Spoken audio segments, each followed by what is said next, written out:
Imagine being so convincing that the world believes you're a doctor, a pilot, and a lawyer, all before you're even old enough to rent a car.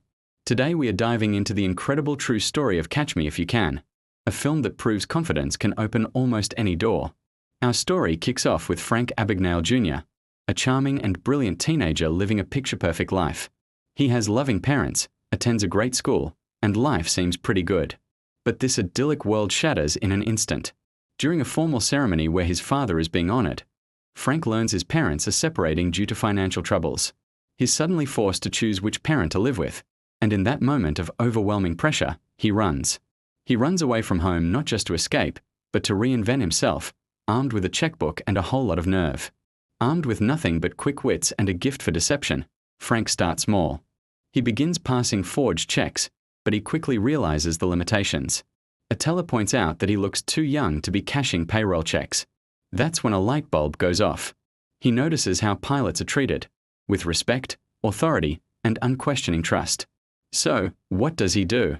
He decides to become one. Frank cleverly obtains a Pan Am pilot's uniform, forges an ID, and studies everything he can about aviation. Suddenly, he's not just a teenage runaway. He's Captain Frank Taylor, a co-pilot for one of the world's biggest airlines. What starts as a simple con spirals into something massive.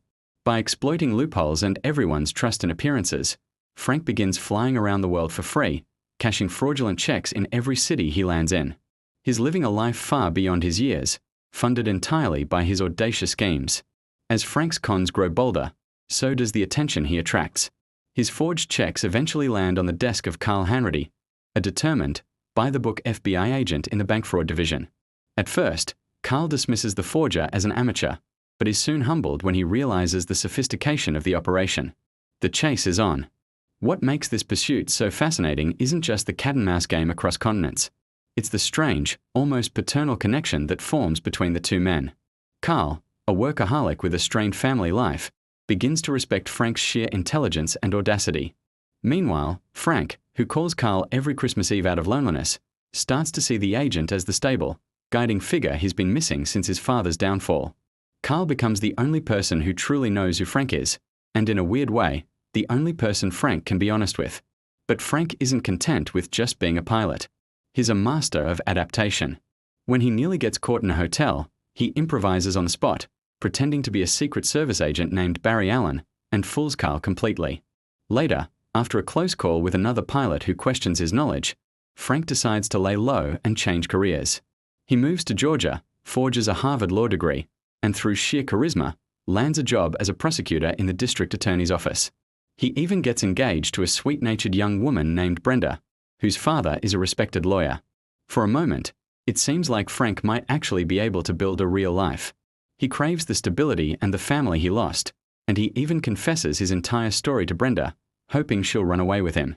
But the lies are becoming harder to maintain. The freedom he thought he wanted starts to feel like a very lonely prison.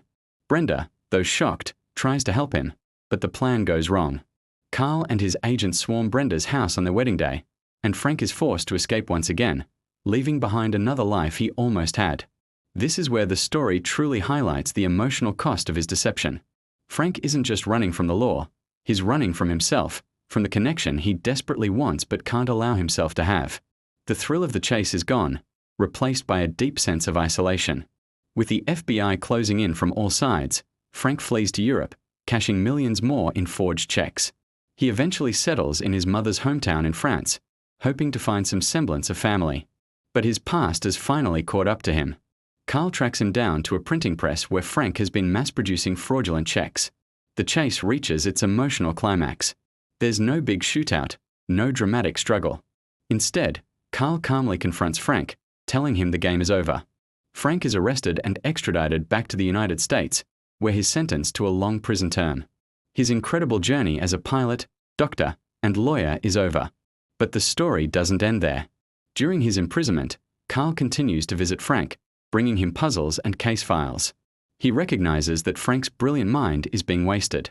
When the FBI struggles to identify a new forger, Carl brings Frank in as a consultant. Frank's expertise proves invaluable, and this leads to an unprecedented offer. Frank can serve the rest of his sentence working for the FBI's bank fraud division, helping them catch criminals just like him. Frank agrees, But the transition to a normal life is difficult. The temptation to run is still there. In one final, poignant scene, Frank is about to board a plane to escape again, but Carl finds him. He doesn't try to stop him. He just tells Frank that he knows he'll be back on Monday. And he is. Frank chooses to stay, finally confronting who he really is and finding a place where his unique talents can be used for good. So, what's the verdict on Catch Me If You Can? This film is absolutely brilliant. It's clever, perfectly paced, and surprisingly heartfelt. It manages to balance high-stakes crime, laugh-out-loud humor, and genuine emotional depth without ever losing its momentum. The story is a masterclass in entertainment. The acting performances are simply outstanding. Leonardo DiCaprio delivers one of his most charming performances as Frank, capturing both his magnetic confidence and his deep, underlying vulnerability. You can't help but root for him, even as is breaking the law. And Tom Hanks as Carl Hanratty is the perfect counterbalance. He brings a grounded, quiet authority and a subtle sadness to the role, making the bond between the two characters feel completely authentic and compelling. Their chemistry is the heart and soul of the film. Visually, the movie is a treat. The cinematography is stylish and colorful, perfectly capturing the optimistic, vibrant energy of the 1960s. Director Steven Spielberg uses a light, playful tone that keeps the story from ever feeling too heavy, even when dealing with loneliness and consequence. The whole film just feels incredibly polished and slick. So, what really worked? The dialogue is razor-sharp, the cat-and-mouse game is endlessly inventive, and the story manages to be incredibly fun while still carrying real emotional weight. It's a crime story that isn't about violence, but about wit, identity, and the high cost of running from the truth. If there's anything that didn't quite work, it's that some moments feel a bit simplified.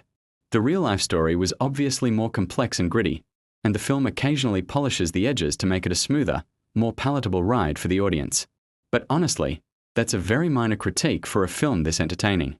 Overall, Catch Me If You Can is a smart, fun, and surprisingly touching masterpiece. It's a fantastic film that holds up incredibly well and is an absolute must-watch. This movie is perfect for anyone who loves films based on true stories, clever crime dramas, or character-driven storytelling with a lot of heart. If you're looking for a movie that will make you smile, think, and feel, this is it. If you enjoyed this recap and review, please hit that like button, subscribe for more content, and let me know in the comments what movie you want me to cover next. Thanks for watching, and I'll see you in the next one.